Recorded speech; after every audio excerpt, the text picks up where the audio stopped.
Exposed soon after I became an immortal part 02। दोस्तों, आज की कहानी आपको एक ऐसी दुनिया में ले जाएगी जहां शक्ति, रहस्य और रोमांच का अनोखा संगम है। ये कहानी वेब नॉवल पर प्रकाशित एक वेब नॉवेल पर आधारित है, जिसका श्रेय उसके मूल लेखक को जाता है। तो चलिए शुरू करते हैं। चैप्टर 11, बर्फ में अकेली आत्मा। गहरा भाईचारा। जू बियाओ के साथ एक लंबा, वीर दिखने वाला युवक था। जू बियाओ ने 4 पंजों वाले ड्रैगन के डिजाइन वाला चोला पहना हुआ था। युवक ने भी एक शानदार वस्त्र धारण किया हुआ था। दोनों के चेहरे की बनावट में कुछ समानता थी। बर्फ में चलते हुए वे खुलकर बातें कर रहे थे। मजबूत कपड़े पहने 4 सेवक उनके पीछे पीछे चल रहे थे। जू बियाओ ने थोड़े गंभीर भाव से कहा, चौथे भाई, आपको अपने जागीर के लिए ताइजिंग शहर की यात्रा के लिए तैयार रहना चाहिए। खाली मुहर कांड के बाद हजारों लोगों को दोषी ठहराया गया और उन्हें मौत की सजा दी गई। पिताजी आपको आपके भले के लिए ही आपके जागीर में भेज रहे हैं, ताकि दरबारी अधिकारियों के हमले से आपको बचाया जा सके। हालांकि ताइजिंग शहर जाने के बाद आप साल में केवल एक बार ही जिनलिंग लौट सकते हैं। अब से हमारी मुलाकात के मौके बहुत कम होंगे। जू बियाओ की बातें सुनकर उस वीर युवक के चेहरे पर थोड़ी सी अनिच्छा के भाव दिखाई दिए। बड़े भाई, सभी भाइयों में मेरी जागीर का आवंटन पहले ही देर से हुआ माना जा रहा है। मैं पिताजी की मेरे प्रति चिंता को समझता हूँ, लेकिन खाली मुहर कांड में बहुत से लोग फंस गए। मुझे डर है कि मेरे जाने के बाद दरबार में कुछ लोग गुप्त रूप से कुछ और काम कर सकते हैं। बड़े भाई, आपको अपने स्वास्थ्य का ध्यान रखना चाहिए, ज्यादा काम का बोझ मत डालिए। ये सुनकर जू बियाओ ने हल्के से सिर हिलाया। उसने अपना दाहिना हाथ ठंडी हवा में फैलाया।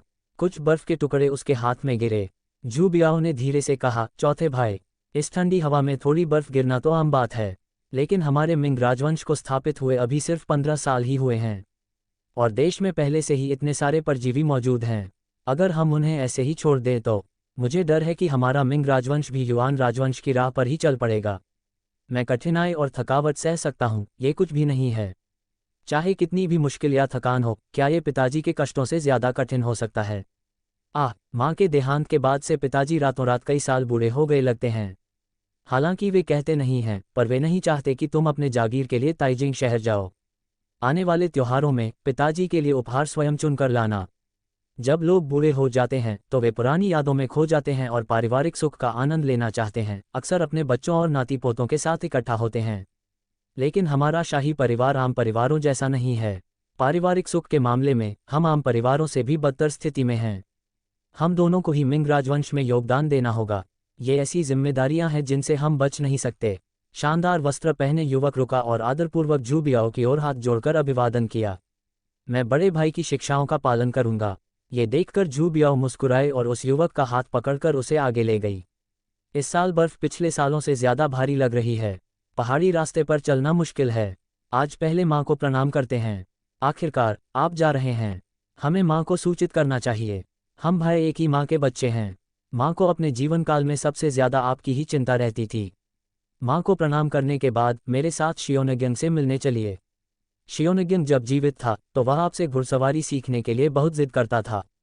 दुर्भाग्य से उसका जीवन छोटा था। इस क्षण जू बियाओ की आंखें स्वाभाविक रूप से लाल हो गईं। शानदार कपड़े पहने युवक ने जू बियाओ का हाथ पकड़ रखा था और चुपचाप खड़ा रहा। इसी क्षण हवा और बर्फबारी तेज हो गई। जू बियाओ ने अपना लबादा कस लिया। दूर पहाड़ी पर एक विशालकाय पहाड़ी कुत्ता खड़ा था, जो उन्हें निहार रहा था।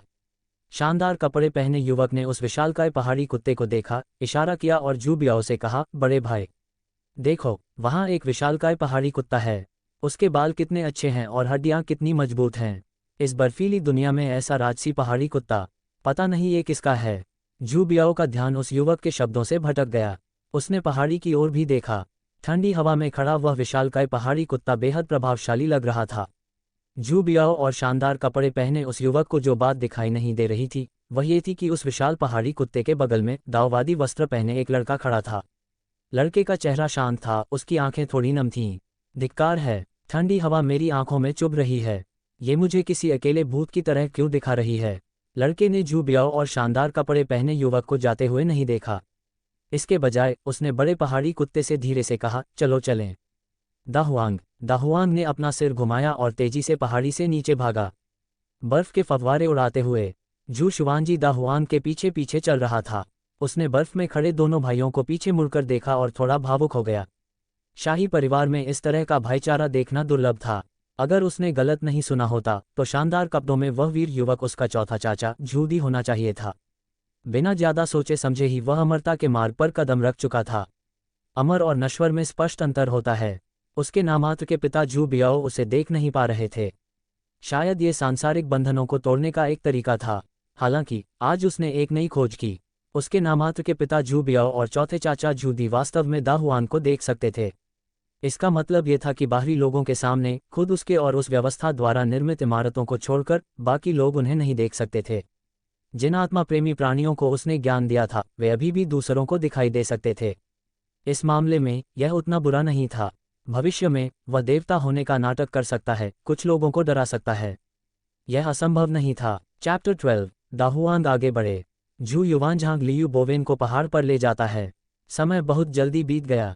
पलक झपकते ही 5 साल बीत गए। ये होंगवू युग का 20वां वर्ष था। इन वर्षों में जोंगशान में सब कुछ पहले जैसा ही था। कोई खास बदलाव नहीं हुआ था। अगर कोई बदलाव हुआ भी तो वह शुवानवू झील में पाई जाने वाली कुछ चांदी जैसी मछलियों और औषधालय में मौजूद कुछ आध्यात्मिक जड़ी बूटियों तक ही सीमित था। वहाँ एक लॉन्गोविटी फल का पेड़ भी था जिसे सीधे सिस्टम द्वारा लगाया गया था। लॉन्गोविटी फल का पेड़ 5 साल तक बढ़ा और अंत में उसमें शाखाएं निकल आईं। हालांकि पके हुए लॉन्गोविटी फल देने में अभी कुछ साल लग सकते हैं। दीर्घायु फल जीवन काल को 20 वर्ष तक बढ़ा सकता है। जू शुवांजी को ये बात हमेशा याद रहती थी। प्राचीन काल से ही, चाहे दुनिया कैसी भी हो, जीवन बढ़ाने वाला फल एक सर्वोच्च खजाना माना जाता रहा है। दीर्घायु फल वृक्ष के अलावा वे आध्यात्मिक जड़ी बूटियां और बीज भी एक के बाद एक बैच में परिपक्व हो रहे थे। उदाहरण के लिए, जीवन का स्रोत मानी जाने वाली घास जो जीवन शक्ति को पुनः प्रदान कर सकती है, और झील में लगाया गया लाल हृदय वाला सुनहरा कमल। लाल हृदय वाले सुनहरे कमल के बीज हर 6 महीने में पकते हैं। शाओ शू और शाओ झी ने अनगिनत शहतूत खाए थे। वहाँ सफ़ेद जैद स्पिरिट शहतूत का फल भी था जिसे टुकड़ों में उगाया जाता था और टुकड़ों में ही काटा जाता था। इन वर्षों में जू शुवांजी ने इनका काफ़ी सेवन किया था, जिसके कारण उनके शरीर में काफ़ी सुधार हुआ था। दा हुआंग, जो उसके पीछे पीछे आया था, उसने भी इन फलों का आनंद लिया। सफ़ेद जैद स्पिरिट शहतूत के फल ने दा हुआंग को काफ़ी मजबूत बना दिया था। वह पहले से कहीं ज़्यादा लंबा और प्रभावशाली दिख रहा था। वहाँ मज्जा शुद्धिकरण फल भी था। जू शुवांजी ने इसे केवल स्वयं ही नहीं खाया, बल्कि दा हुआंग, बूढ़े कछुए, शियाओ झी, शियाओ शू, शियाओ या और शियाओ निंग को भी दिया। कई सारे मज्जा शुद्ध करने वाले फल खाने के बाद उसके शरीर में उनके प्रति प्रतिरोधक क्षमता विकसित हो गई थी। बाद में जू शुवांजी ने इसे एक साधारण फल की तरह ही माना। आखिरकार उसने सिस्टम द्वारा इनाम के तौर पर दी गई सभी अनाज परहेज की गोलियां खा ली थीं। बाद के इनामों में अनाज परहेज की गोलियां शामिल नहीं थीं। उसने सोचा कि अगर वह किसी दिन खुद ही अनाज से परहेज करने वाली गोलियां बना ले तो अच्छा होगा। आखिर एकांत साधना के दौरान अनाज से परहेज करने वाली गोलियां लेना काफ़ी सुविधाजनक था। एक दिन दोपहर के समय जू शुवांजी हमेशा की तरह स्पिरिट गैदरिंग एरे में बैठकर साधना कर रही थी। इसी क्षण उसे अचानक अपने कान में एक सिस्टम प्रॉम्प्ट सुनाई दिया। डिंग, मेज़बान को बधाई, आपका स्पिरिट डॉग बॉडी ट्रांसफॉर्मेशन दायरे के निचले स्तर पर सफलतापूर्वक पहुंच गया है। आपको ज्ञानोदय का पुरस्कार सफलतापूर्वक प्राप्त हो गया है। पीली अदालत की कीमियाई शास्त्र, 10 ड्रैगन वेन घास के बीज, 10 ब्लड जेड जिनसेंग के बीज, 10 7 स्टार घास के बीज। दा हुआंग ने तरक्की की। 5 साल। दा हुआंग ने आखिरकार तरक्की कर ही ली। यह आसान नहीं था। पर्वत और समुद्र के एटलस के अनुसार आध्यात्मिक प्राणियों के साधना स्तर मोटे तौर पर ज्ञानोदय स्तर, शरीर रूपांतरण स्तर और रूप प्रकटीकरण स्तर में विभाजित हैं। शरीर रूपांतरण स्तर के बाद प्रत्येक प्रमुख स्तर को आगे ऊपरी, मध्य और निचले उप स्तरों में विभाजित किया गया है। दा हुआंग ने 5 वर्षों तक साधना की, अनगिनत आध्यात्मिक जड़ी बूटियां और फल खाए और अंततः ज्ञानोदय के स्तर से शरीर रूपांतरण के स्तर तक पहुंच गया। यह मेहनत व्यर्थ नहीं गई। हालांकि शरीर रूपांतरण के स्तर से रूप अभिव्यक्ति के स्तर तक पहुंचने में उसे कितना समय लगेगा यह कोई नहीं जानता। वैसे आध्यात्मिक प्राणियों की धीमी प्रगति समझ में आती है। जू शुवांजी इनाम पाकर खुश थी। येलो कोर्ट अल्केमिकल स्क्रिप्चर और कई आध्यात्मिक जड़ी बूटियों के बीज। यह एक छोटी सी फसल थी। शुरू में उसने सोचा था कि दा हुआंग शायद सबसे आखिर में आगे बढ़ेगा। अप्रत्याशित रूप से दा हुआंग अपनी भद्दी शक्ल के बावजूद सबसे तेज गति से आगे बढ़ा। इसमें कोई आश्चर्य नहीं, क्योंकि वह दिव्य कुत्ते के वंश का था। जू शुवांजी खड़ी हुई और स्पिरिट गैदरिंग एरे से बाहर चली गई। उसने चारों ओर देखा, लेकिन दा हुआंग की परछाई भी नहीं दिखी। उसने दा हुआंग को इनाम देने की योजना बनाई थी। ये आदमी, ये फिर कहाँ भाग गया? जैसे ही जू शुवांजी साधना जारी रखने के लिए स्पिरिट गैदरिंग एरे में लौटने ही वाले थे, उन्होंने दा हुआंग को वहां से बेतहाशा भागते हुए देखा।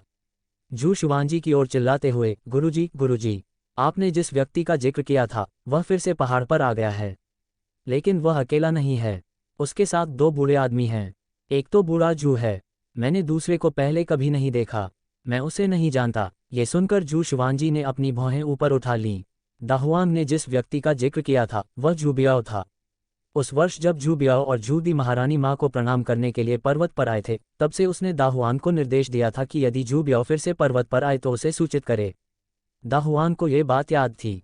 बाद में महारानी माँ की पुण्यतिथि पर हर साल जू युवानझांग और जू बियाओ श्रद्धांजलि अर्पित करने के लिए जोंगशान आते थे। हर बार जू शुआनजी दूर से देखता रहता था। वह कभी कभी जू युवानझांग को बूढ़े जू कहकर पुकारता था। समय के साथ दाहुआंग ने भी जू युवानज़ेंग को ओल्ड जू कहकर जू जुआनजी का अनुसरण किया। दाहुआंग की बातें सुनकर जू जुआनजी काफी आश्चर्यचकित हुए। आखिरकार महारानी माँ की पुण्यतिथि अभी आई ही नहीं थी, फिर उनके नामात्र के दादा जू युवानझांग और नामात्र के पिता जू बियाओ पहाड़ पर क्यों आए थे? दाहुआंग को ये कहते हुए सुनकर कि उनके साथ एक और बूढ़ा आदमी भी है, जू शुआनजी को लगा कि मामला इतना सरल नहीं है। उसने एक बार देखने का फैसला किया। आखिरकार जू युवानझांग और जू बियाओ बिना किसी कारण के किसी बूढ़े व्यक्ति को पहाड़ पर नहीं ले जाएंगे। दाहुआंग, आगे चलो। दाहुआंग समझ गया। तुरंत ही जू शुआनजी को पहाड़ की ओर ले जाया गया।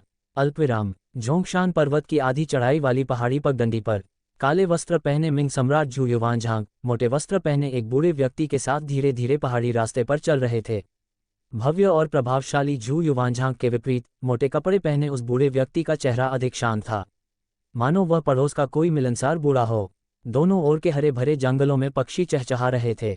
मिंग साम्राज्य के कार्यकारी उपसम्राट जू बियाओ उन दोनों के पीछे पीछे कदम दर कदम चल रहे थे। इस समय जू युवानझांग पहाड़ के रास्ते की ओर कुछ कदम बढ़ाए और अचानक रुक गए।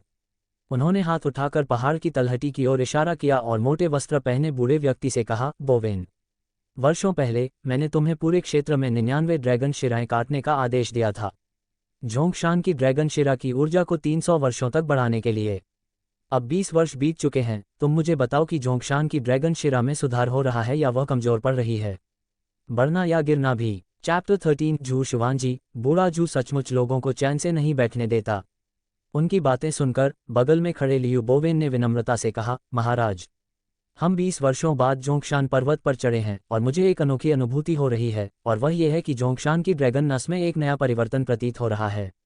लेकिन वह परिवर्तन क्या है मैं नहीं कह सकता, क्योंकि मैं उसे देख नहीं सकता। आखिरकार जोंगशान की ड्रैगन नस एक छिपी हुई ड्रैगन नस है। अतीत में एक दाववादी जीवेई भी थे जिन्होंने 100 वर्षों तक इसका पोषण किया था। इसलिए जोंगशान की ड्रैगन नस का उत्थान हो रहा है या पतन, इसका अनुमान मैं थोड़े समय में नहीं लगा सकता। यहाँ प्रयुक्त शब्द दाओरेन है, जिसका अर्थ है दाववादी, न कि जैनरेन, जिसका अर्थ है आत्मज्ञानी। ये सुनकर जू युवानझांग ने अपनी भौहें ऊपर उठा लीं। अरे, इस दुनिया में सचमुच एक ड्रैगन नस है जिसकी प्रकृति को तुम, लियू बोवेन, भी नहीं समझ सकते। मुझे लगता है तुम अपनी नासमझी छुपा रहे हो। अगर ड्रैगन नस विफल हो रही है तो तुम मुझे नाराज नहीं करना चाहते और मुझे सच बताने से डरते हो। लियू बोवेन, क्या तुम अपने सम्राट को धोखा देने की कोशिश कर रहे हो? जू युवानझांग के शब्द कुछ कठोर हो गए। उनकी आवाज में थोड़ी सी शीतलता झलक रही थी। इन वर्षों में हुआइशी के कई रईसों को जू युवानझांग द्वारा फांसी दे दी गई थी। दरबार के कई लोग इसमें शामिल थे। जैसे जैसे जू युवानझांग की उम्र बढ़ती गई, वैसे वैसे उसका संदेह भी बढ़ता गया। उसके अप्रत्याशित स्वभाव ने मिंग राजवंश के अधिकारियों को बेहद भयभीत कर दिया था। यहाँ तक कि लियू बोवेन जैसा कुशल व्यक्ति भी जू युवानझांग का सामना करने में संघर्ष कर रहा था। इस समय जू युवानझांग की बातें सुनकर लियू बोवेन इतना भयभीत हो गया कि उसने तुरंत जू युवानझांग को आदरपूर्वक प्रणाम किया और कहा, महाराज, मैं अपने सम्राट को धोखा देने की हिम्मत कैसे कर सकता हूँ? मैं सचमुच जोंगशान की भेद्यता को नहीं देख सकता। ये देखकर जू बियाओ ने लियू बोवेन का बचाव करने के लिए तुरंत आगे कदम बढ़ाया। पिताजी, प्रधानमंत्री वो हमेशा से ईमानदार रहे हैं। ये सुनकर जू युवानझांग ने हाथ हिलाते हुए कहा, बस करो, बस करो। अगर तुम इसे समझ नहीं पा रहे हो तो देखते रहो। बड़े बेटे, उसकी मदद करो, उसके शरीर को देखो, वह मुझसे भी कमजोर लगता है। ये सुनकर जू बियाओ ने आगे बढ़कर लियू बोवेन के हाथ को सहारा दिया। तीनों आगे बढ़ते रहे। वे अभी ज्यादा दूर नहीं चले थे कि अचानक आगे एक बड़ा पहाड़ी कुत्ता दिखाई दिया। उस विशालकाय पहाड़ी कुत्ते ने उन तीनों पर एक नज़र डाली। जू बियाओ तुरंत चौंक गया। पिताजी, वह बड़ा पहाड़ी कुत्ता फिर से प्रकट हो गया है। जू युवानझांग ने उधर देखा। उसने अपनी भौहें ऊपर उठाईं। जी हाँ, यही है। महारानी के निधन के बाद से हर साल जब मैं तुम्हारे साथ पहाड़ पर आता हूँ तो हमें ये बड़ा पहाड़ी कुत्ता दिखाई देता है।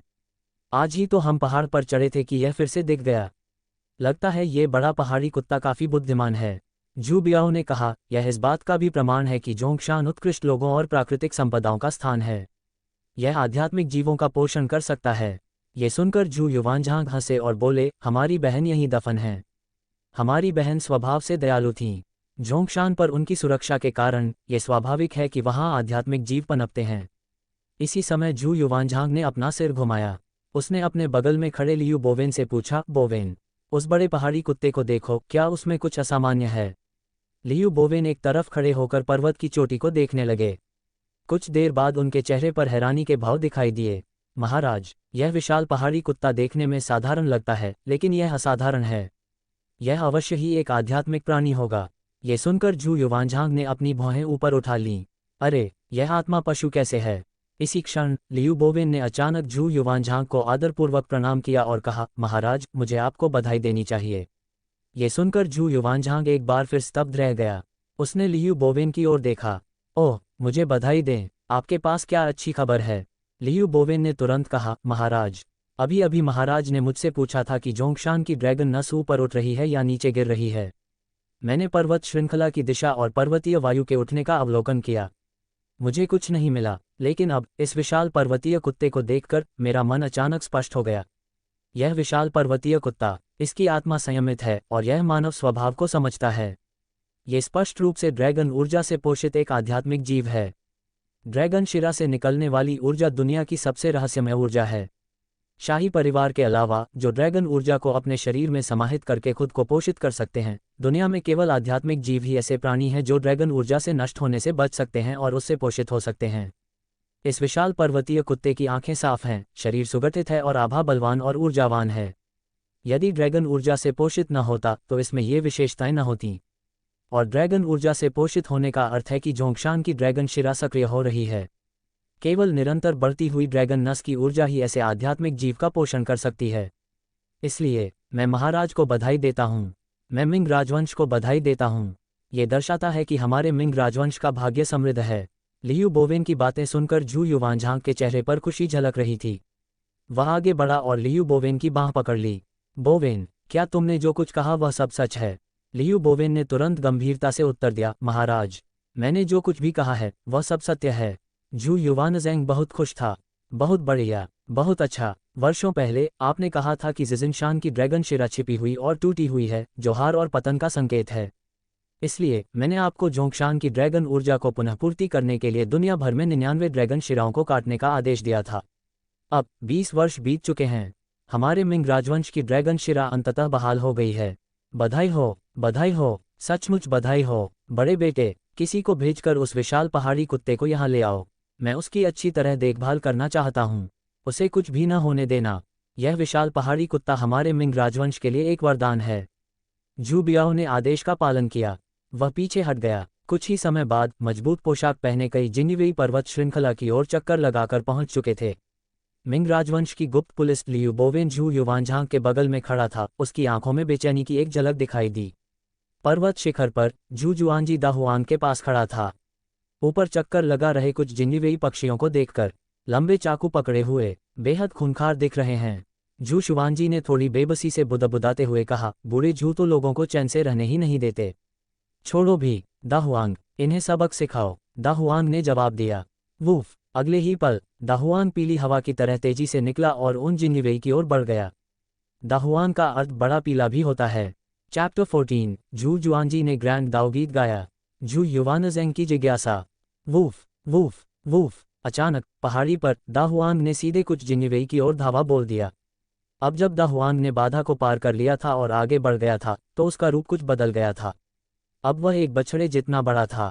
दाहुआंग के दांत नुकीले थे। उसका व्यवहार भयंकर था, मानो कोई बाघ पहाड़ से नीचे उतर रहा हो, हवा में बिजली की तरह तेजी से दौड़ रहा हो। बुरा नहीं, बुरा नहीं। किसने सोचा होगा कि आगे बढ़ने के बाद दाहुआंग इतना भयंकर हो जाएगा। पहाड़ी की चोटी पर खड़े होकर जू शुआनजी ने दाहुआंग को देखा, जो पहाड़ से उतरते हुए बाघ की तरह भयंकर लग रहा था। उसके चेहरे पर संतोष का भाव प्रकट हुआ। उन्हें दाहुआंग से ज्यादा उम्मीदें नहीं थीं, लेकिन अप्रत्याशित रूप से दाहुआंग ने उन्हें काफी चौंका दिया। वहां पर झू युवानज़ेंग, झू बियाओ और लियू बोवेन सभी ने दाहुआन की भौंकना सुना। पल भर में झू युवानझांग के चेहरे पर हैरानी के भाव आ गए। ये कुत्ता वाकई बहुत बुद्धिमान है। ये तो इन कुशल जिनिवेई को भी पहले से पहचान सकता है। ये सचमुच एक अद्भुत प्राणी है। उसके बगल में खड़ी झू बियाओ ने कहा, पिताजी जल्दी देखिए, उस कुत्ते के बाल मानो खड़े हो गए हैं, बिल्कुल शाही की तरह। वह इतनी तेजी से दौड़ रहा है मानो कोई विशालकाय कुत्ता पहाड़ से नीचे उतर रहा हो। झू युवानझांग ने हाथ उठाते हुए कहा, नहीं, एक विशालकाय कुत्ते में भी इतनी ताकत नहीं होती। ये तो मानो पहाड़ से उतरता हुआ बाघ हो। हमारे मिंग राजवंश के जिन्निवेई, उनमें से हर एक कुशल मार्शल आर्टिस्ट था, और यह कुत्ता भी हमारे मिंग राजवंश का एक अद्भुत प्राणी है। बड़े साहब, आदेश दीजिए, इसे नुकसान मत पहुंचाए। झू बियाओ ने सिर हिलाया। उसने अपनी उंगलियां मुंह पर रखी और सीटी बजाई, जिससे चारों जिन्निवेई को संकेत मिला। केवल लियू बोवेन ही एक तरफ खड़े थे, उनके चेहरे पर थोड़ी चिंता के भाव थे। इस समय दूर से दाहुआन तेजी से इधर उधर भाग रहा था। देखते ही देखते उसने चारों जिन्निवेई को गिरा दिया। फिर दाहुआन मुड़ा और पहाड़ी की ओर वापस दौड़ पड़ा। इस समय पहाड़ी से मधुर गायन की आवाज सुनाई दे रही थी। चलकर देखो, 3 पहाड़ों को पार करो, 5 चोटियों पर चढ़ो। मैं तलवार लेकर अकेले ही दुनिया घूमता हूँ। वहां न तो कुत्ते हैं और न ही विशालकाय कुत्ते जो रास्ते पर सवाल उठा सकें। अमर व्यक्ति कहाँ जाता है? दाव की ध्वनि गहरे पहाड़ों में गूंजती है। यह मधुर गायन स्वाभाविक रूप से झू शुआनजी के मुख से निकला था। कुछ देर बाद दाहुआन की आकृति दूर तक फैल गई। गायन की आवाज भी धीरे धीरे थम गई। पीछे रह गए झू युवानझांग, झू बियाओ और लियू बोवेन, जो स्तब्ध खड़े थे। कुछ क्षण बाद झू युवानझांग ने प्रतिक्रिया दी, बड़े भाई, क्या तुमने अभी वो आवाज सुनी? ऐसा लगा जैसे कोई गा रहा हो। ये सुनकर झू बियाओ ने हल्के से सिर हिलाया। पिताजी, मैंने सुना। फिर झू युवानझांग ने अपने बगल में बैठे लियू बोवेन से पूछा, बोवेन, क्या तुमने वह गाना सुना? लियू बोवेन ने कहा, चलकर देखो, 3 पर्वत पार करो, 5 चोटियों पर चढ़ो। मैं अकेले तलवार लेकर संसार में विचरण करता हूँ। रास्ते में कोई कुत्ता या खूंखार कुत्ता दखल नहीं देता। अमर कहाँ जाता है? गहरे पहाड़ों में दाव की ध्वनि गूंजती है। महाराज, ये गीत वर्षों पहले के सिद्ध पुरुष शुद्धयान के महान दाव गीत से प्रतीत होता है। महाराज, ये दाहुआन कुत्ता संभवतः सिद्ध पुरुष शुद्धयान के वंशजों द्वारा पाला गया है। ये सुनकर झू युवानझांग ने अपनी भौहें ऊपर उठा लीं। शुद्धयान के ज्ञानी व्यक्ति, मैंने उनके बारे में सुना है। 800 वर्ष पूर्व दिव्य भूमि में सबसे शक्तिशाली तलवारबाज। उन्होंने एक बार अकेले ही 1 लाख बर्बरों की सेना को रोक दिया था। बर्बरों को दक्षिण की ओर बढ़ने से रोका था। वे एक महान व्यक्तित्व थे। अप्रत्याशित रूप से 800 वर्षों के बाद जोंगशान पर शुद्धयान के ज्ञानी व्यक्ति का एक वंशज प्रकट हुआ है। मंगोल युआन राजवंश के उदय के बाद से 12 मंगोल युआन राजधानियों ने दिव्य भूमि को हिलाकर रख दिया है। मंगोल युआन राजवंश के उदय के 100 वर्षों में राक्षस उठते हैं, अमर छिपते हैं। जिजिनशान पर, अमरों के इस पूर्व विश्राम स्थल पर, कोई अमर फिर कभी नहीं उतरा। किसने सोचा होगा? आज ऐसा लगता है जैसे हम किसी अमर के वंशज की आवाज सुन रहे हैं। ये सुनकर लियू बोवेन ने कहा, महाराज, ये तो बस मेरा अनुमान है। आखिर गीत की कुछ पंक्तियां ही कुछ साबित नहीं कर सकती। शायद संयोगवश उस व्यक्ति ने शुद्धयान के ज्ञानोदय का महान दाव गीत सुना हो और उसे गाया हो। ये सुनकर झू युवानझांग ने हम कहकर सहमति जताई और फिर अपने बगल में बैठे झू बियाओ से कहा, वृद्धा, उस व्यक्ति का पता लगाने के लिए लोगों को भेजिए। ये जोंगशान अब हमारे मिंग राजवंश की ड्रैगन नस है। मार्शल जगत के आम लोग यहाँ आने की हिम्मत नहीं करते। अचानक एक असामान्य व्यक्ति प्रकट हुआ है। कारण चाहे जो भी हो, उसे ढूंढिए, उससे कारण पूछिए। मैं नहीं चाहता कि आपकी माताजी को परलोक में कोई परेशानी हो। ये सुनकर झू बियाओ ने तुरंत झुककर सिर हिलाया। जी पिताजी, मैं तुरंत किसी को ये काम करने का आदेश दूंगा। जल्दी ही जमीन पर गिरे चारों जिन्निवेई को होश आ गया। झू बियाओ के आदेश से सैकड़ों जिन्निवेई ने खोज के लिए जोंगशान में प्रवेश किया। पहाड़ों में शुवानवू झील के किनारे झू शुवानजी ने आकाश के दृश्य को देखा। उसकी आंखों में एक चमक सी कौंध गई। वाह, लियू बोवेन, वाकई एक महान व्यक्तित्व। उन्होंने दाहुआन के असाधारण स्वभाव को पहचान लिया। कमाल है, सचमुच कमाल। झू जुआनजी वहीं बैठे रहे। दाहुआन ने झू शुवानजी से फुसफुसाते हुए कहा, गुरुजी, और भी लोग पहाड़ पर आ गए हैं। लगता है ये फिर से वही जिन्निवेई हैं। झू शुवानजी ने हल्के से सिर हिलाया। उन्होंने मन ही मन योजना बना ली थी। बूढ़ा झू नुकसान बर्दाश्त करने वालों में से नहीं था। अभी अभी दाहुआन ने जिन्निवेई को शर्मिंदा किया था। इसके अलावा उसने शुद्धयान के ज्ञानी अस्तित्व का महान दावगीत गाया था। इससे बूढ़े झू का ध्यान जरूर आकर्षित होगा। अगर बूढ़ा झू पहाड़ पर खोजबीन के लिए लोगों को न भेजे तो यह अजीब बात होगी। छोड़ो इसे, बूढ़े को करवटें बदलने दो। चलो चलें। द हुआंग युनमैंग दाओ मंडप तक मेरे पीछे आओ। बेंगाओफेंग पर जिनिवेई ने लगभग पूरा दिन खोजबीन की। उन्हें कोई सुराग नहीं मिला।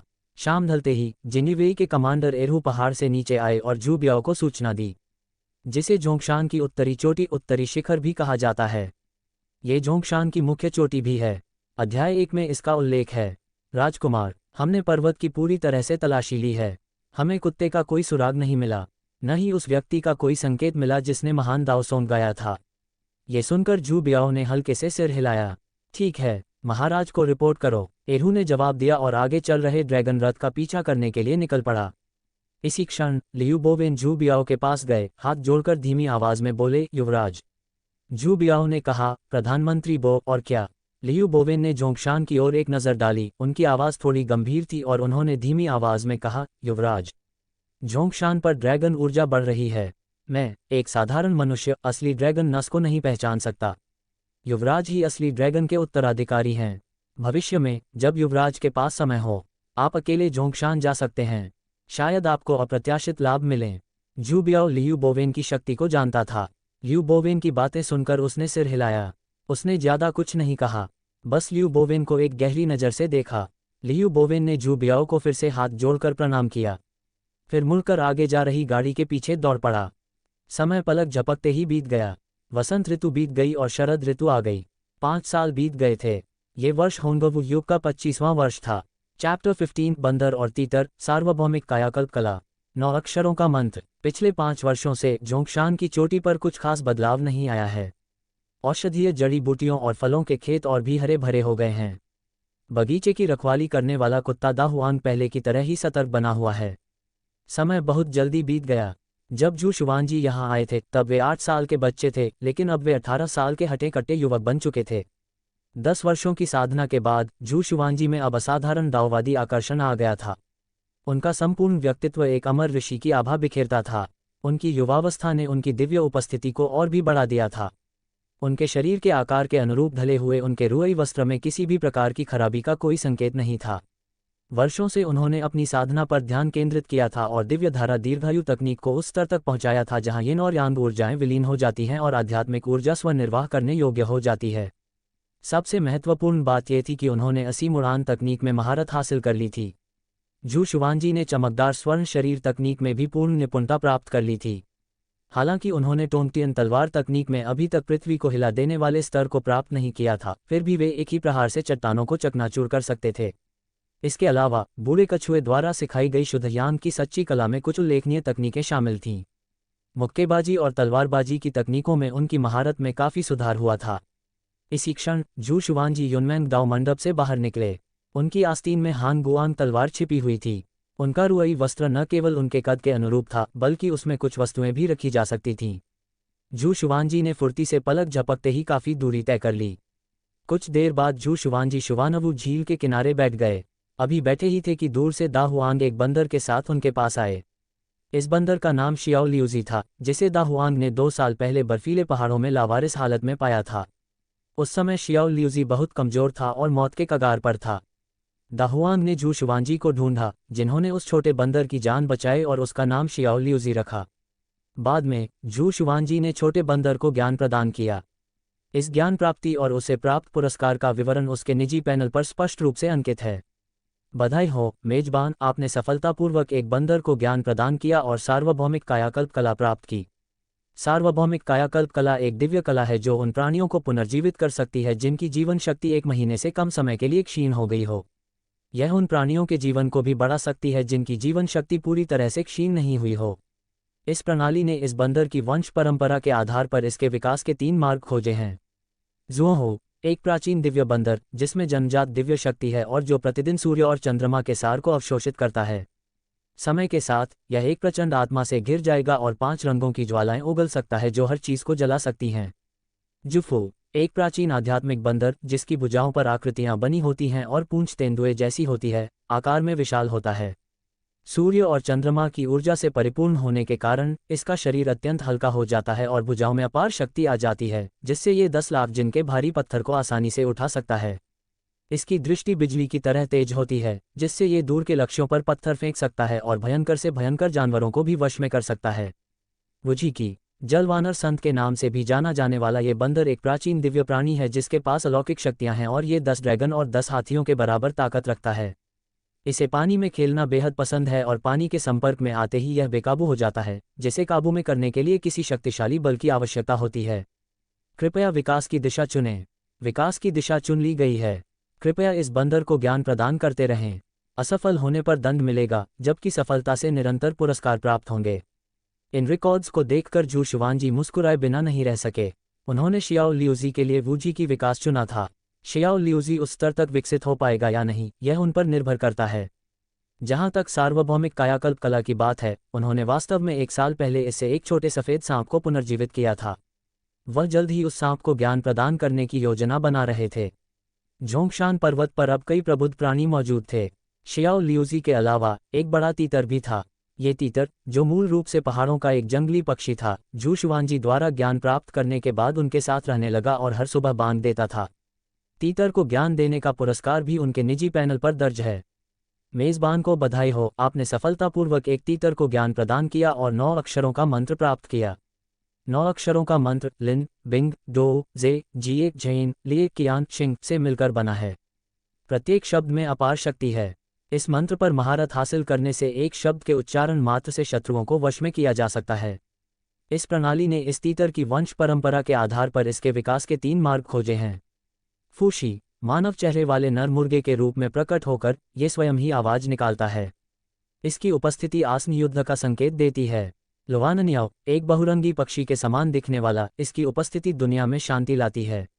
माओरी जी, ये तीतर, जो जन्म से ही अलौकिक शक्तियों से युक्त है, इसके आंसुओं में खजाने को शुद्ध करने की शक्ति है और इसका कौवा आत्मा को झकझोर देता है। इसकी चीख राक्षसों को मार सकती है। कृपया विकास की दिशा चुनें। विकास की दिशा चुन ली गई है। कृपया इस तीतर को ज्ञान प्रदान करते रहें। विफलता का परिणाम दंड होगा, जबकि सफलता निरंतर पुरस्कार लाएगी। जू शुआनजी ने तीतर के लिए माओरीजी विकास को चुना और इसे एसी नाम दिया। चैप्टर 16 शियाओ शू की प्रगति। इनाम, भव्य मायावी तकनीक, अल्पविराम। तीतर आसी को ज्ञान प्रदान करने के बाद जू शुआनजी को 9 अक्षर मंत्र का पुरस्कार प्राप्त हुआ। 1 साल से भी अधिक समय से जू शुआनजी लगन से साधना कर रहा था। यद्यपि उसने अभी केवल पहले 3 अक्षरों में ही महारत हासिल की थी, फिर भी उनकी शक्ति पहले से ही बहुत अधिक थी। जब जू शुआनजी अपने निजी पैनल पर रिकॉर्ड की समीक्षा कर रहे थे, तभी जियाओजी ने झील से अपना सिर बाहर निकाला और पुकारा, भाई, भाई, पिछले कुछ दिनों से मेरा पेट फूला हुआ महसूस हो रहा है।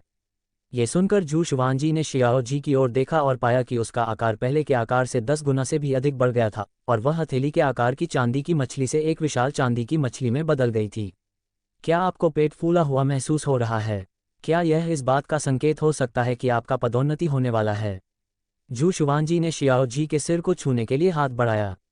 जैसे ही वह आश्चर्यचकित हुआ, शियाओ शू भी प्रकट हो गया। भाई, भाई, मुझे लगता है मैंने सफलता हासिल कर ली है। देखो, मैं और बड़ा हो गया हूँ। जू शुआनजी ने गौर से देखा तो उसे पानी में 10 फीट से भी अधिक लंबी एक विशाल चांदी की मछली फड़फड़ाती हुई दिखाई दी। ये वास्तव में शियाओ शू ही थी। उसी क्षण उसके कान में एक सिस्टम प्रॉम्प्ट की आवाज़ सुनाई दी। डिंग, बधाई हो, मेजबान, आपकी प्रबुद्ध चांदी की मछली शियाओ शू ने सफलतापूर्वक शरीर रूपांतरण क्षेत्र के निचले चरण में प्रवेश कर लिया है। आपको ज्ञानोदय पुरस्कार प्राप्त हुआ है। महान माया तकनीक, ड्रैगन पैटर्न कड़ाही, 10 हरे भूतलता के बीज और 10 पंचरंगी आत्मा अंकुरित चावल के बीज। ग्रैंड इल्यूजन तकनीक एक दिव्य कौशल है जो लोगों को भ्रम में फंसा सकती है। अभ्यासकर्ता का स्तर जितना ऊंचा होगा, भ्रम की अवधि उतनी ही लंबी होगी और संभवतः पूरे राष्ट्र को भ्रम में फंसा सकती है। ड्रैगन पैटर्न वाला कड़ाहा ड्रैगन पैटर्न से भरा एक खजाना कड़ाहा है। ग्रीन घोस्ट वाइन के बीज से ग्रीन घोस्ट वाइन उग सकती है, जो ड्रैगन की तरह हरी होती है और रहस्यमय तरीके से प्रकट और गायब हो सकती है। इन्हें बहुत कम देखभाल की आवश्यकता होती है और एक बार लगाने के बाद ये बढ़ने लगती हैं। पंचरंगीय स्पिरिट स्प्राउट चावल के बीज से पंचरंगीय स्पिरिट स्प्राउट चावल उगते हैं, जो एक शुद्ध स्पिरिट चावल है। इस चावल का सेवन न केवल भूख मिटाता है बल्कि लंबे समय तक सेवन करने से उपभोक्ता के स्वास्थ्य में भी सुधार होता है। सिस्टम प्रॉम्प्ट सुनकर जू शुआनजी के चेहरे पर हल्की सी मुस्कान आ गई। जैसा कि उम्मीद थी, शियाओ शू ने सफलता प्राप्त कर ली थी और इस सफलता के साथ उसे भरपूर इनाम मिले। Grand illusion technique, dragon pattern कड़ाही, ग्रीन घोस्ट वाइन सीड्स और 5 coloured spirit sprout rice seeds, ये सभी मूल्यवान वस्तुएं थीं। हालांकि जू शुआनजी ने यह अनुमान नहीं लगाया था कि शियाओ शू और शियाओ जी की प्रगति में इतना समय लगेगा।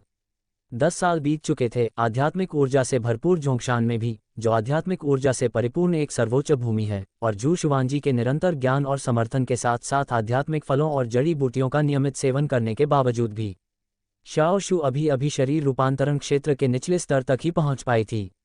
इससे आत्मा प्राणी विकास की जटिलता उजागर होती है और यह साबित होता है कि दा हुआन की 5 वर्षों की प्रगति वाकई प्रभावशाली थी।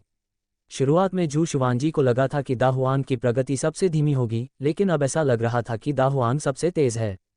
शियाओ शू और शियाओ जी हालांकि अच्छा प्रदर्शन कर रहे थे, लेकिन दा हुआन की गति का मुकाबला नहीं कर सके। भाई, मैंने सफलता हासिल कर ली, मुझे क्या इनाम मिलेगा? जू शुआनजी के साथ लंबा समय बिताने के बाद शियाओ शू और शियाओ जी उनकी बहनों की तरह व्यवहार करने लगीं और चंचल भाव से इनाम मांगने लगीं।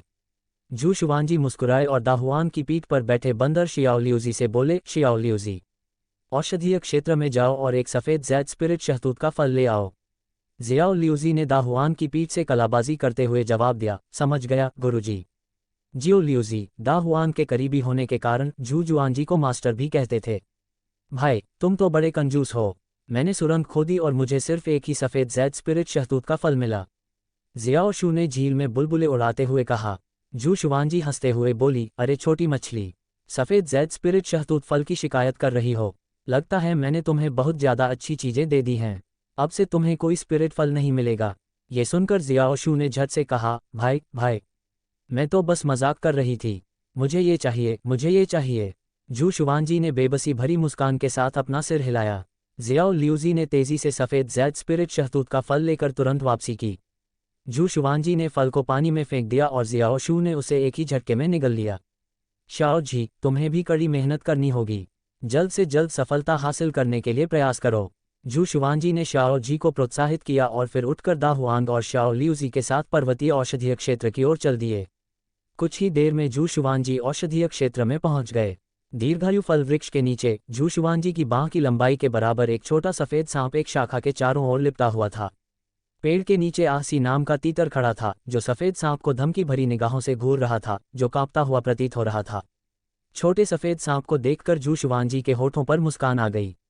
ये वही सांप था जिसे उन्होंने बचाया था और औषधीय क्षेत्र में रखा था, अभी तक पूरी तरह से विकसित नहीं हुआ था। आज तो लग रहा था कि सांप अच्छी तरह से ठीक हो गया है, लेकिन फिर भी यह आसी नाम के तीतर से क्यों डर रहा था? आसी, वहां से चले जाओ और परेशानी खड़ी करना बंद करो, जू शुआनजी ने तीतर पर चिल्लाते हुए कहा। अपने शानदार पंखों और साधारण मुर्गों की तुलना में बड़े आकार के साथ आसी ने जू शुआनजी की आवाज़ सुनकर चीखते हुए कहा, अय्या, स्वामी जी आ गए हैं। चैप्टर 17 श्वेत सर्प को जागृत करना। समुद्री छलांग लगाने वाली तलवार तकनीक में महारत हासिल करना। अल्पविराम। गुरुजी, इस नन्हे कीड़े को मत जगाए। कहावत है, सांप और बिच्छू सबसे विषैले होते हैं। ये नन्हा कीड़ा अभी छोटा है, अगर आपने इसे जगा दिया तो ये बड़ा हो जाएगा और समस्या बन जाएगा। एसी की कर्कश आवाज़ काफ़ी अजीब लग रही थी। जू जुआनजी ने उसे नज़रअंदाज कर दिया। यह आदमी बहुत बातूनी था, इसलिए जू शुआनजी आमतौर पर उसे युनमेंग दाओ मंडप में प्रवेश नहीं करने देते थे, बल्कि उसे यहाँ के औषधि क्षेत्र की रखवाली करने का काम सौंप देते थे। इसका मुख्य कारण ये था कि जू शुआनजी को वह शोरगुल करने वाला लगता था। इसी क्षण जू शुआनजी हवा में उछली और पेड़ की शाखा से उस छोटे सफ़ेद सांप को उतार लिया। छोटा सफ़ेद सांप उसकी बांह के चारों ओर लिपट गया। जू शुआनजी ने नन्हे सफ़ेद सांप से कहा, शाओ बाई, ओ शाओ बाई, तुम बड़े भाग्यशाली हो, तुम्हारी मुलाकात मुझसे हुई है, जो एक सिद्ध पुरुष है। आज मैं तुम्हारी आध्यात्मिक बुद्धि को जागृत करूंगा और तुम्हें सृष्टि के रहस्यों को समझाऊंगा। अगले ही क्षण जू शुआनजी ने अपना हाथ छोटे सफ़ेद सांप के सिर पर रखा। छोटे सफ़ेद सांप के शरीर से दिव्य प्रकाश निकला। लगभग आधी अगरबत्ती के समय के बाद दिव्य प्रकाश पूरी तरह से विलीन हो गया। जू शुआनजी का जागरण मंत्र पूरा हो गया। इसी क्षण छोटे सफ़ेद सांप ने अपना सिर उठाया और अपनी जीभ बाहर निकाली। धीरे धीरे उसने कहा, धन्यवाद आत्मज्ञानी, मुझे जागृत करने के लिए। शाओ बाय आपका सदा आभारी रहेगा।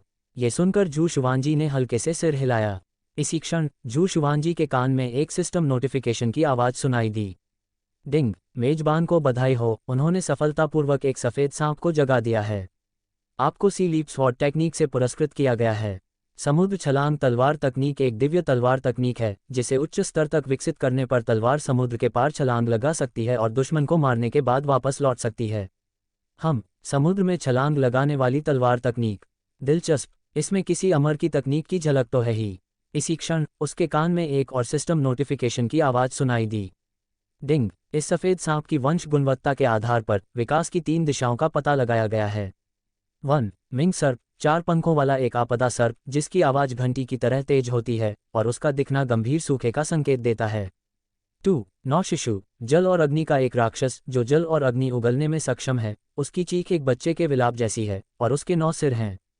3. तेंग सर्प, एक दिव्य सर्प जिसका शरीर कोमल है लेकिन मुंह विषैला है, जो अग्नि, विसंगतियों, भय, स्वप्न, बुराई और जादू टोने से जुड़ा है। ये जल में निपुण है। इसकी क्षमताएं स्वर्गीय ड्रैगन और सिल्वर ड्रैगन के बराबर हैं और स्वर्गीय विपत्ति को पार करने पर यह 8 वीरान स्थानों में उड़ सकता है। कृपया विकास की दिशा चुनें। ये तीनों विकास दिशाएं तो बिल्कुल अप्रत्याशित हैं। मिंग स्नैक और 9 इन्फेंट्स दोनों ही भयंकर जीव हैं। टेंग स्नैक भी कोई शांत प्राणी नहीं है। मुझे 9 इन्फेंट्स चुनना चाहिए या टेंग स्नैक? कुछ सोचने के बाद जू शुआनजी ने टेंग स्नैक को चुनने का फैसला किया। कारण सीधा सादा था, क्योंकि टेंग नाग की क्षमताएं स्वर्गीय ड्रैगन और रजत ड्रैगन की क्षमताओं से किसी भी तरह कम नहीं थीं। डिंग, विकास की दिशा चुन ली गई है। कृपया इस सफ़ेद सांप को जगाना जारी रखें। यदि विकास विफल हो जाता है तो मेजबान को कुछ दंड भुगतने पड़ेंगे। यदि विकास सफल होता है तो मेजबान को निरंतर पुरस्कार प्राप्त होंगे। आज लगातार पुरस्कार प्राप्त करने के बाद जू शुआनजी का मूड अच्छा था। वह एक बार फिर हवा में उछला और सफ़ेद सांप शियाओ बाई को वापस दीर्घायु फल के पेड़ पर रख दिया। शाओ बाई, अब से तुम यही साधना करोगे। ऐसी शाओ बाई की साधना में खलल मत डालना। अगर शाओ बाई को कुछ हुआ तो मैं तुम्हें पकाकर खा जाऊंगा। ये सुनकर तीतर एसी ने कराहते हुए आवाज निकाली।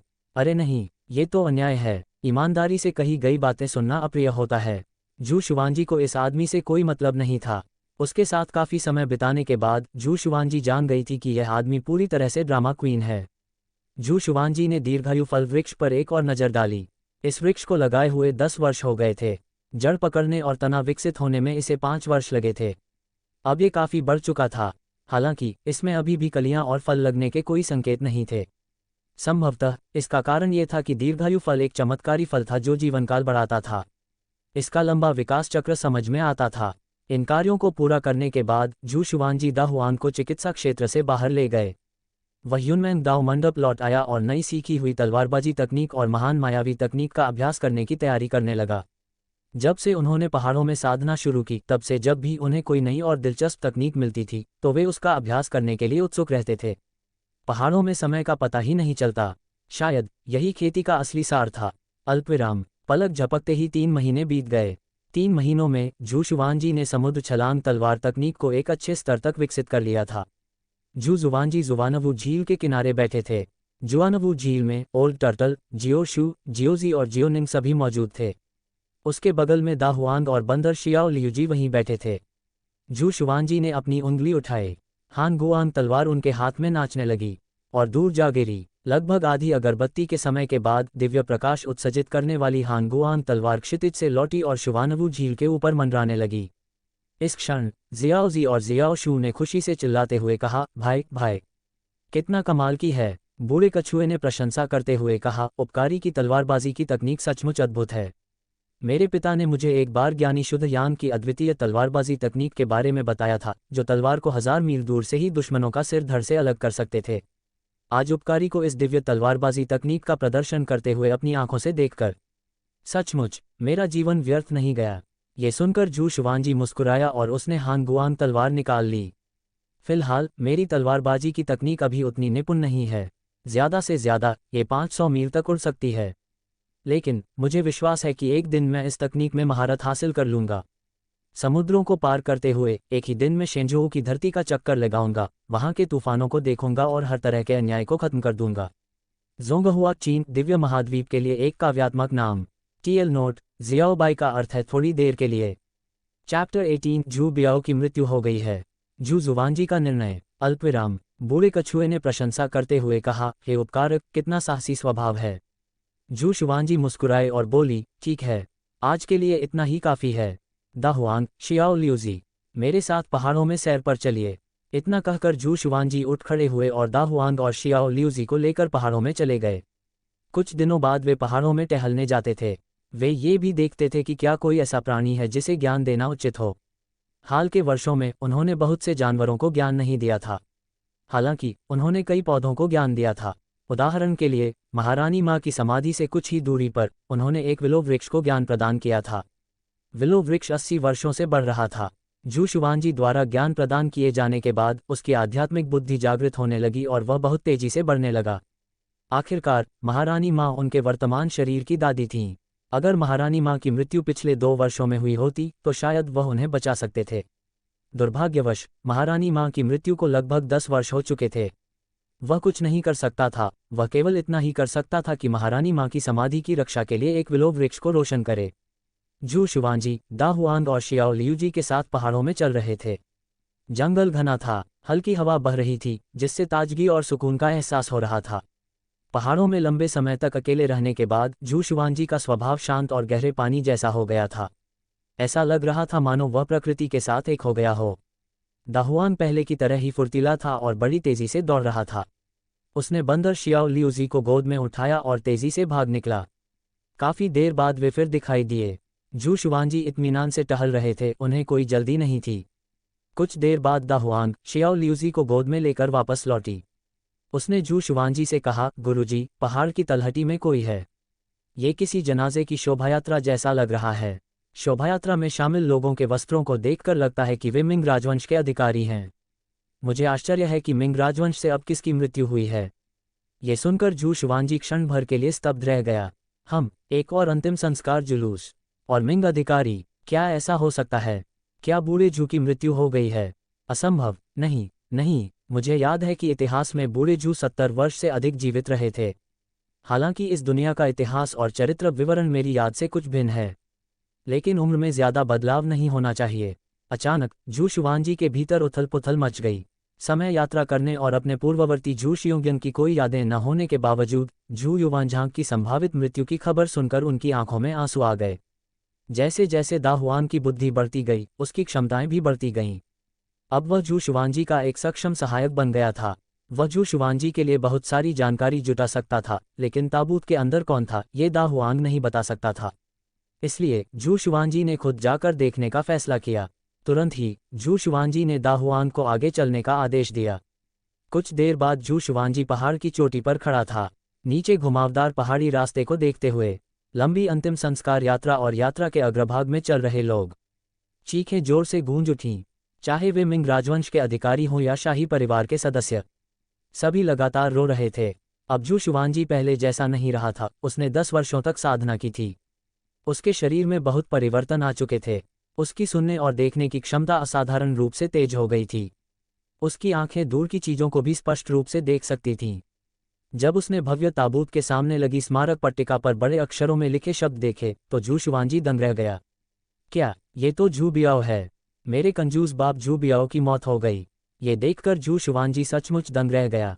उसने सोचा था कि जू युवानझांग को दफनाया जा रहा है, लेकिन उसने कभी सोचा भी नहीं था कि असल में जू बियाओ को दफनाया जा रहा है। इन वर्षों में जू बियाओ ने कई बार जोंगशान की यात्रा की थी और हर बार जब वह आता था तो वह महारानी माँ के मकबरे की सफाई करता था। महारानी माँ के मकबरे की सफाई करने के अलावा वह स्थान जहाँ उन्होंने सबसे लंबे समय तक समय बिताया जू शियोंग्यंग के मकबरे के पास था। उन्हें 2 साल पहले की बात याद आ गई। जू बियाओ अकेले ही जोंगशान आए। जू शियोंग्यंग की समाधि के सामने अकेले बैठे काफी देर तक बुदबुदाते रहे। आज भी जू शुआनजी को जू बियाओ की कई बातें याद थीं।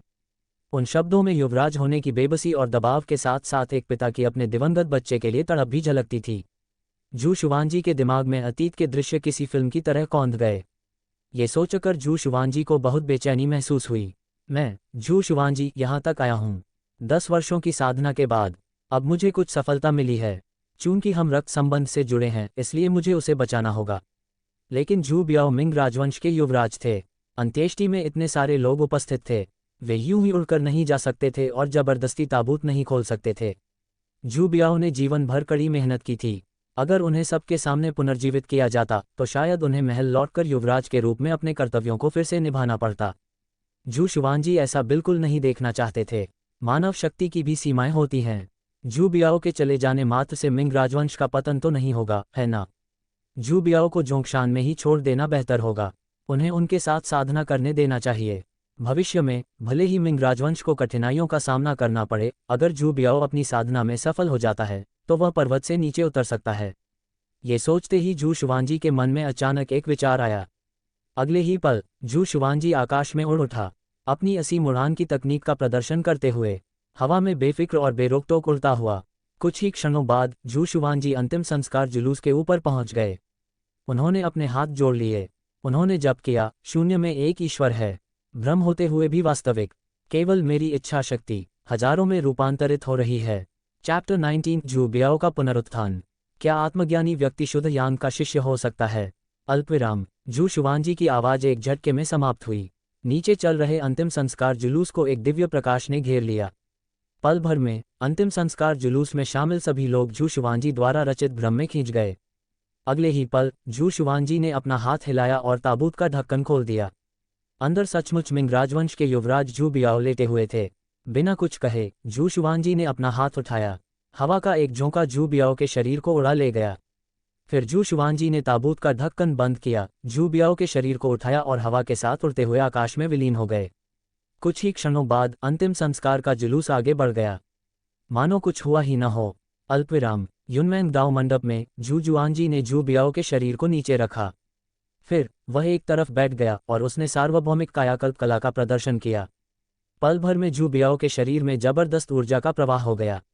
सार्वभौमिक कायाकल्प कला ने मुर्दों को जीवनदान दिया। ये दिव्य तकनीक सामान्य कल्पना से परे थी। जू शुआंजी की वर्तमान साधना के अनुसार वह सार्वभौमिक कायाकल्प कला का प्रदर्शन हर 6 महीने में केवल एक बार ही कर सकता था। इस तकनीक में जू शुआंजी की बहुत अधिक ऊर्जा खर्च होती थी। इससे पहले उन्होंने कभी भी किसी को बचाने के लिए इस दिव्य तकनीक का इस्तेमाल नहीं किया था। इसलिए जू जुआंजी स्वयं अनिश्चित थे कि क्या वह जू बियाओ को पुनर्जीवित कर पाएंगे। हालांकि जल्द ही जू शुआंजी ने जू बियाओ के शरीर में एक नई ऊर्जा का संचार होते हुए महसूस किया। इस ऊर्जा ने जू बियाओ के अंगों, हड्डियों और शरीर के अन्य हिस्सों को पुनर्जीवित कर दिया। लगभग 1 घंटे बाद जब जू शुआंजी को लगा कि उसकी आध्यात्मिक शक्ति लगभग समाप्त हो चुकी है, तो उसने देखा कि जू बियाओ, जो वहां लेटी हुई थी, धीरे धीरे जाग रही है। ये काम कर गया। जू बियाओ को आखिरकार अपनी आंखें खोलते हुए देखकर उसने कहा। जू शुआंजी ने लंबी सांस ली। उनके चेहरे पर मुस्कान आ गई। जू बियाओ को ऐसा लगा जैसे उसने बहुत लंबा सपना देखा हो। इस सपने में वह अंतहीन अंधेरे में था। अतीत की सारी बातें बार बार सामने आ रही थीं। वह इस अंधेरे से निकलना चाहता था, फिर भी वह निकल नहीं पा रहा था। वह असहाय होकर देखता रह गया और अपनी चेतना को अंधकार में बहने दिया। ठीक उसी क्षण जब उसे अपनी चेतना कमजोर होती महसूस हुई, किसी अज्ञात क्षण में अचानक उसे एक जबरदस्त शक्ति का एहसास हुआ जो उसे अंधकार से बाहर खींच रही थी।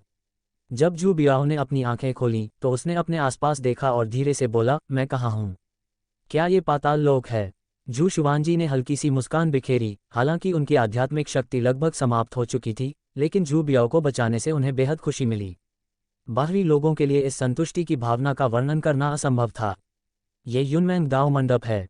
ठीक है, आपकी शक्ति वापस आ गई है। आप उठकर देख सकते हैं कि कोई तकलीफ तो नहीं है। अभी अभी पुनर्जीवित हुए जू बियाओ शायद अभी भी थोड़े भ्रमित थे। वे सहज रूप से खड़े हो गए। उन्होंने चारों ओर देखा। युनमैंग दाओ मंडप में फैली दाओवादी आभा और अमृतापूर्ण वातावरण को देखकर सब कुछ बहुत ही अनोखा और प्राचीन था। उनके मन में एक अवर्णनीय भावना उत्पन्न हुई। जू बियाओ ने खुद को शांत किया। उसने अपनी बांह को छुआ और अंत में एक बात की पुष्टि की। ऐसा लग रहा था जैसे वह मरा ही नहीं था। इससे उन्हें बहुत बड़ा झटका लगा। उनकी आखिरी याद महल में बीमार बिस्तर पर लेटे रहने की थी। उन्हें याद था कि शाही चिकित्सक ने कहा था कि उन्हें बचाना अब संभव नहीं है। लेकिन वह यहाँ कैसे पहुंचा? उसे कैसे पुनर्जीवित किया गया? अब तो उसे अपना शरीर एकदम स्वस्थ महसूस हो रहा था, जवानी के दिनों से भी बेहतर। आपका शरीर अभी अभी ठीक हुआ है। आपको ज्यादा जोर नहीं लगाना चाहिए। अगर आपके कोई सवाल या शंकाएं हों तो आप पूछ सकते हैं। जू शुआंजी एक तरफ बैठे थे। उनका सुंदर चेहरा एक अवर्णनीय आभा से घिरा हुआ था। आखिरकार जू बियाओ एक अनुभवी व्यक्ति थे। वे बैठ गए और अपने सामने खड़े उस युवक को एक अमर भाव के साथ देखने लगे। हे आत्मज्ञानी, क्या आपने ही मेरी रक्षा की? पता नहीं क्यों अपने सामने खड़े युवा दाओवादी को देखकर जू बियाओ को एक अवर्णनीय आत्मीयता का एहसास हुआ। जू शुआंजी ने हल्के से सिर हिलाया और चुपचाप अपनी आध्यात्मिक शक्ति को पुनः प्राप्त करते हुए जवाब दिया, बिल्कुल सही, मैंने ही तुम्हें बचाया था। जू बियाओ ने कुछ देर सोचा और फिर कहा, मुझे याद है, मुझे ऐसा लगा था जैसे मैं मर गया था। अमर व्यक्ति किसी मृत व्यक्ति को कैसे जीवित कर सकता है? जू शुआंजी ने हल्की सी मुस्कान दी। उनके चेहरे पर सौम्यता और गंभीरता का भाव झलक रहा था। तुम सचमुच मर चुके थे, कम से कम आधे महीने के लिए, लेकिन मेरे पास मुर्दों को जीवित करने और हड्डियों पर मांस फिर से उगाने की सर्वोच्च कला है। तुम्हें बचाना कोई मुश्किल काम नहीं था। जू शुआनजी का अपनी पहचान उजागर करने का कोई इरादा नहीं था। हालांकि उसने उसे बचाया था, लेकिन जू बियाओ आखिरकार उसका पिता था। बिना किसी कारण के उसे अपना पिता बताना केवल मुसीबत ही लाएगा। इसलिए रिश्ते को स्वीकार न करना ही बेहतर था। एक दूसरे को दोस्त की तरह मानना भी ठीक रहेगा। आधा महीना, क्या मैं आपसे उस आत्मज्ञानी व्यक्ति की उपाधि पूछ सकता हूँ? और यह स्थान क्या है? जू बियाओ को लगा कि उसके सामने खड़ा व्यक्ति भरोसेमंद है। उन्हें जू शुआनजी की बातों पर कोई संदेह नहीं था। जू शुआनजी ने कहा, मेरी दाववादी उपाधि मास्टर शुआनजी है। तारानकन इस जगह के बारे में अगर आप बाहर कदम रखेंगे तो आपको समझ आ जाएगा। यहाँ जू शुआनजी कहते हैं कि उनकी उपाधि शुआनजी जी है।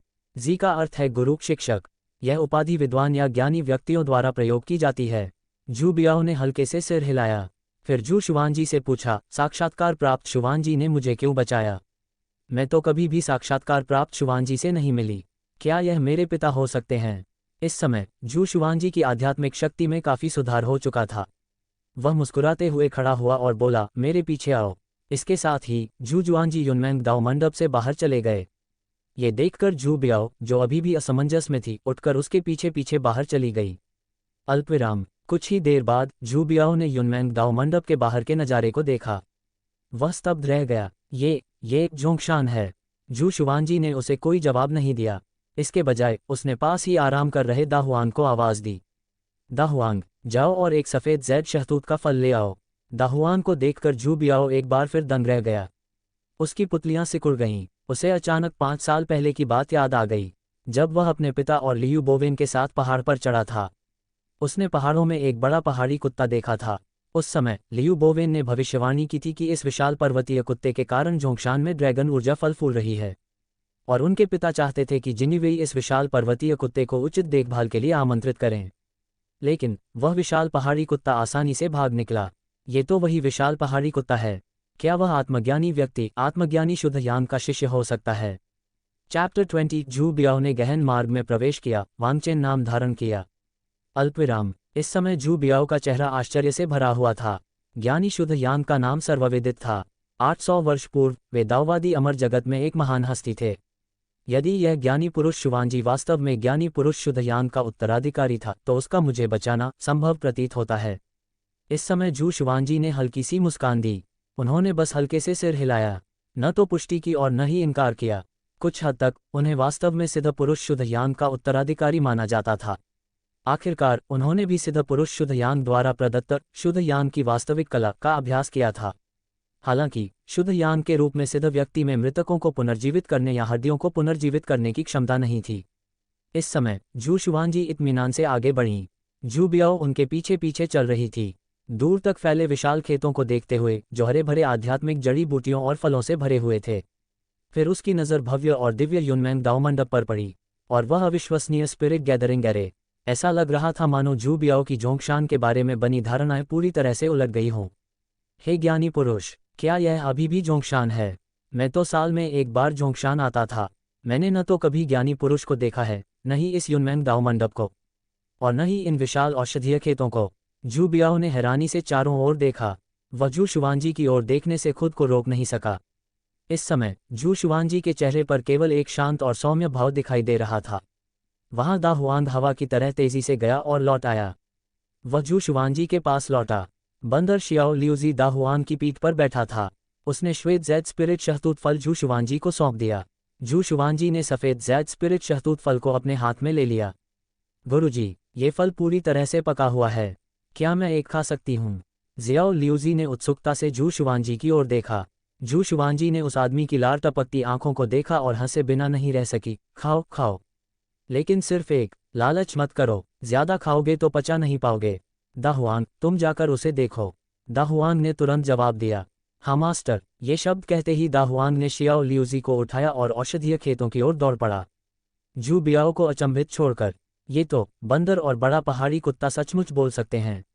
यदि युनमेंग दाओ मंडप और उससे पहले के विशाल औषधीय खेतों ने जू बियाओ की जोंगशान के बारे में धारणा को झकझोर दिया होता, अब बंदर और विशाल पहाड़ी कुत्ते द्वारा सीधे मानवीय शब्द बोलने से जू बियाओ का विश्व दृष्टिकोण पूरी तरह से उलट गया। सच में दुनिया में आध्यात्मिक प्राणी मौजूद हैं। सिर्फ आध्यात्मिक ही नहीं, बल्कि वे मनुष्यों से संवाद भी कर सकते हैं। जू बियाओ वहीं अचंभित खड़ा रहा। काफी देर तक वह होश में नहीं आ पाया। इसी क्षण जू शुआनजी ने अपने हाथ में मौजूद सफ़ेद जैड स्पिरिट शहतूत फल को जू बियाओ को सौंप दिया। इसे लो और खाओ। ये सफ़ेद जैड स्पिरिट शहतूत का फल तुम्हारे लिए अच्छा है।